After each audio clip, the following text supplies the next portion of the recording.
दवाखान्यात गेलते का नाही? दवाखान्यात गेलो होतो ना काल. बरं वाटतंय का आता? बरं वाटतंय ना. काय दिलं डॉक्टर साहेबांनी? डॉक्टर नव्हते, मॅडम होते तिथं. होय, काय 4 दिलं? गोळ्या दिल्या हं. आणि एक इंजेक्शन दिलं कुठे दिलं इंजेक्शन? हातात. होय, आता बरं वाटत असेल चांगलं? बरं वाटतंय ना. आणि अजून 2-3 दिवसांनी बोलवलं त्यांनी, अजून नाही राहिलं तर. होय पण राहिले माझं आता. होय. नाही नसलं राहिलं तरी जायचं. थोडं दुखतंय अजून, पाठीमध्ये चमकत आहे. हं. पोटात दुखत आहे का? पोटात दुखत नसलं दुखत आहे म्हणून सांगायचं आणि जायचं.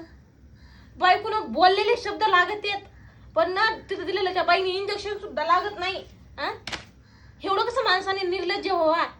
मी शब्द साधा बोलले तरी टोचतो तुम्हाला, सुई टोचली नाही ना. नाही तसं काहीच नाही. मग तसं काय नाही म्हणजे? तुझं बोलणं आहे ना, त्या सुईपेक्षा डेंजर आहे. त्याच्यामुळे त्रास होतो तुझ्या बोलण्याचा. जी सुई टोचली नाही ना, तिच्या घरीच गिळायला जायचं. इथं गिळायचं नाही, काय नाही, काय नाही. गिळायला मी इथंच थांबणार. मी बाहेर जाणार नाही. माझ्यापाशी गिळायला नाहीये. जे माणूस तिथं जाऊन सुई घेतो त्याला टोचत नाही ना, बायकोचं बोलणं टोचतंय ना, त्या तिथं जाऊन गिळायचं. लय नाटकं झालेत आता. मी इथंच गिळणार. माणूस ऐकत तिथं काय लावले ते बेल मोडन.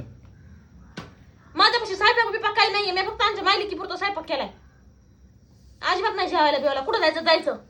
आणि पाठीमध्ये ती येतच लाकूड पडल्यावर मग येतच तिचं इंजेक्शन टोचत नाही. मग 100 दवाखान्यात, त्या दवाखान्यात त्याची काय गरज होती? माहित आहे ना मला, सारखं दुखत नसलं तर दुखत आहे म्हणायचं. माणूस कामाला गेली की दुखत आहे म्हणून यायचं. येताची काठी आणली, येताची मी लय नकरा केल्यावर. या कशी गाठी आणली. माझ्या बापाला फोन करते आणि जाते मी. इंजेक्शन घ्या नाहीतर मग सालाईन घ्या.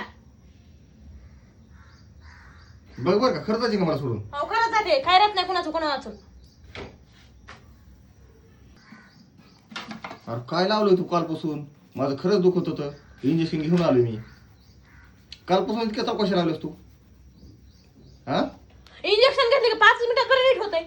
पण मला सोडून जायच्या माता करती. तुम्हालाच लय हे झालंय म्हणल्यावर काय करू मग? खावत नसलं तरी पर्यायच नाही माझ्याकडं.